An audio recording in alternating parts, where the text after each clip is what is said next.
Public safety can actually be supported through the individual agency and self-determination of every person. And this is relevant to technology as well as international institutions. This says a lot about myself, but I have developed programs for global organizations, especially for urban safety and youth. And we did this through a variety of projects, including artwork, um, surveys, as well as training. And as well, I've worked at the United Nations in the Netherlands and have an LLB, BSc, MSc in international collaboration for global development, and am the founder of advancedethics.ai or aethics.ai. So personal capacity, when it is improved and it is made more robust through the realization of individualization, it is serving the merit, so capacity and participation, which develops or contributes to holistic security. Capacity is capacity development, like learning and training, and participation is the active embeddedness of the individual to make a meaningful contribution to the structure or the organization that it is a part of, or it could be the community that the individual is a part of. So well-being and safety are holistic outcomes inherently, and they are impacted by and dually impact a variety of aspects in our personal lives and our social interactions. And again, this is why institutions and organizations need to consider and support holistic and robust personal development. So the three components of security are people, prosperity, and the planet.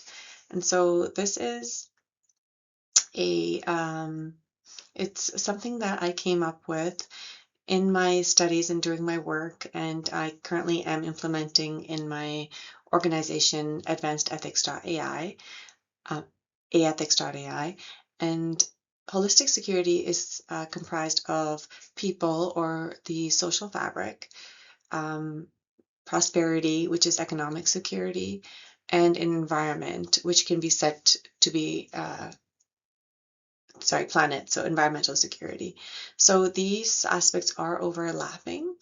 And for example, one driver can impact one or more of these simultaneously.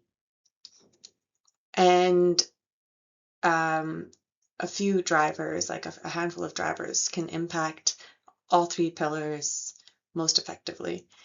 So these drivers that we're impacting, they need to be developed through scientific analysis, root cause.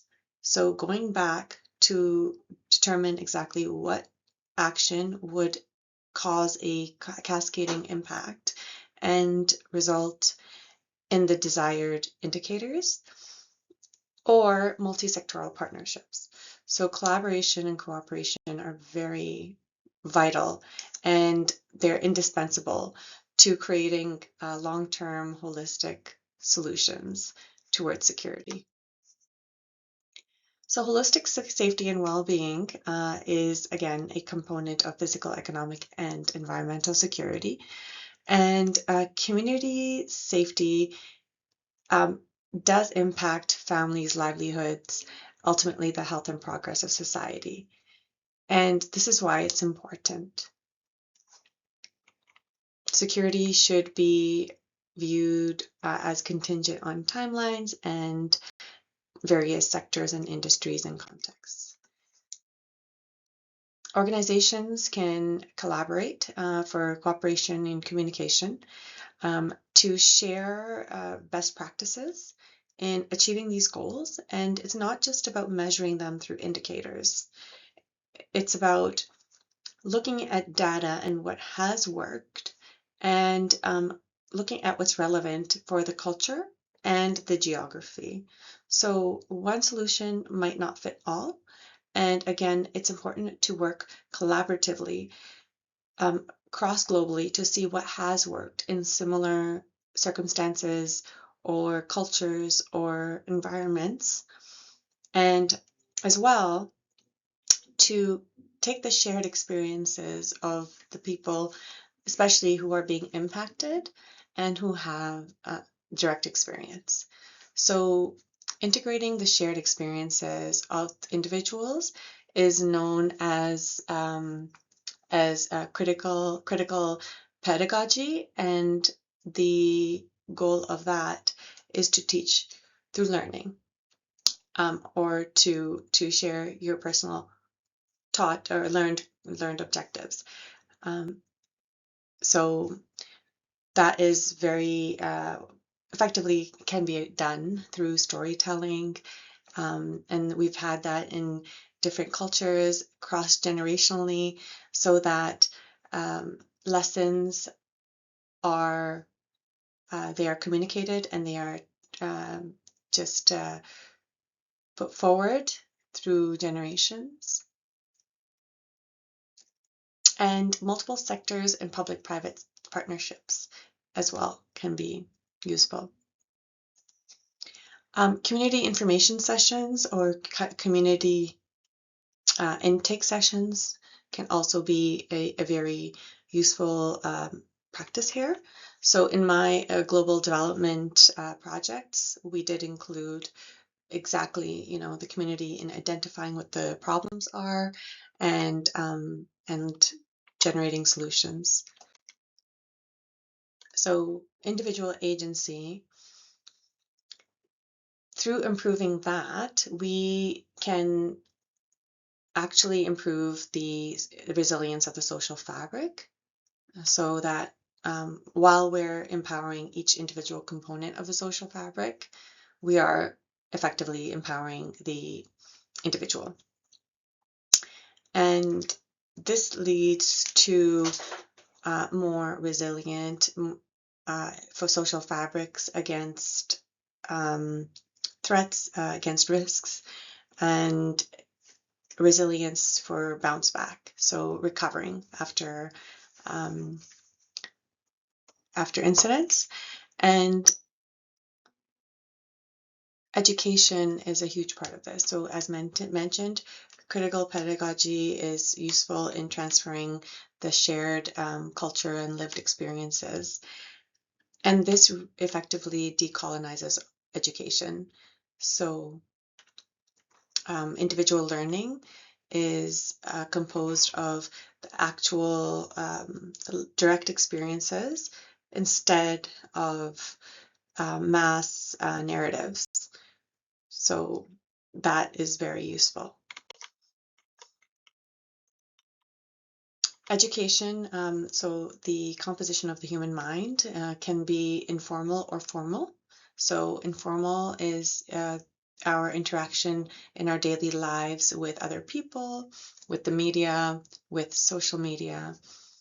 And formal is, for example, books. It could be schools, universities, courses. So formal and informal modes of education, they coalesce to form our knowledge, our identities, as well as our concepts of the world. And so that's why it's important to look at the quality of narratives or inputs into our minds, so we can draw a parallel between our psychologies and algorithmic programming in AI and technology and social media and computers. So depending on the inputs of algorithmic programming in our psychologies, as you know, you effectively determine how you're thinking, the structure of your thought, as well as, most importantly, how you feel as a result of that thought, and how people interact in society, as well as their outputs in society.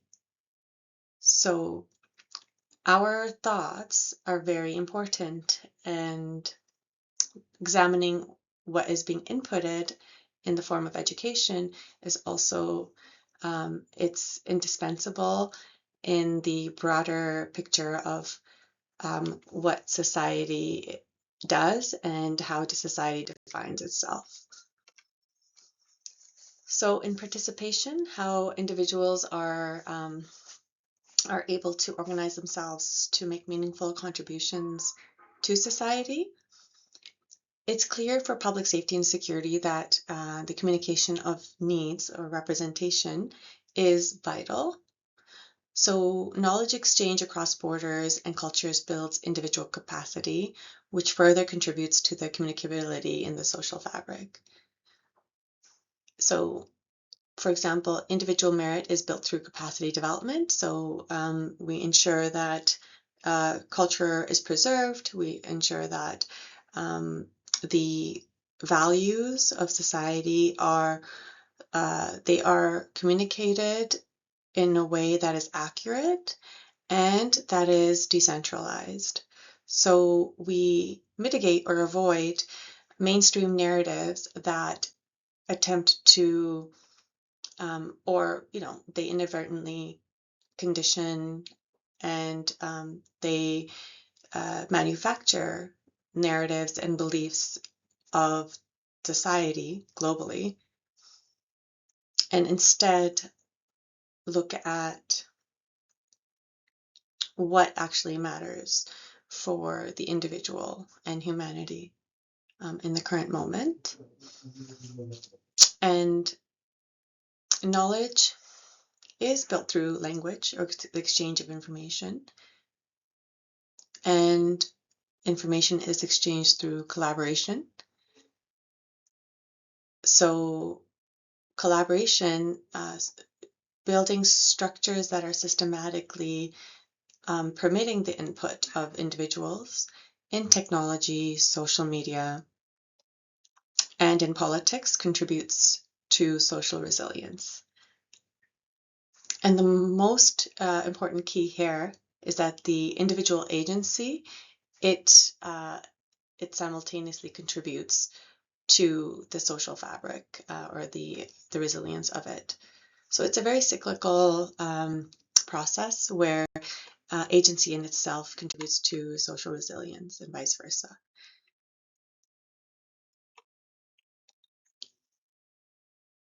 So physical infrastructure as well as informational infrastructure both impact the possibility of civil discourse. So for an individual to engage in meaningful dialogue, which then impacts their surroundings and society and political environment.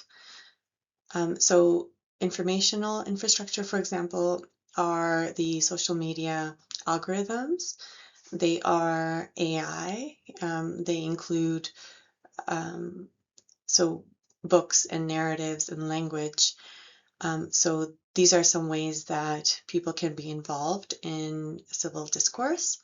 And the other aspect is physical. So it's infrastructure and examining how in reality it impacts movement and access is very important. So the underrepresented groups like and neurodivergent groups and single mothers and people with physical inabilities are granted access in the same way to services and to paths of discourse that others are. And why this is important is that physical spaces, they can effectively enable collaboration and discourse and therefore individual agency.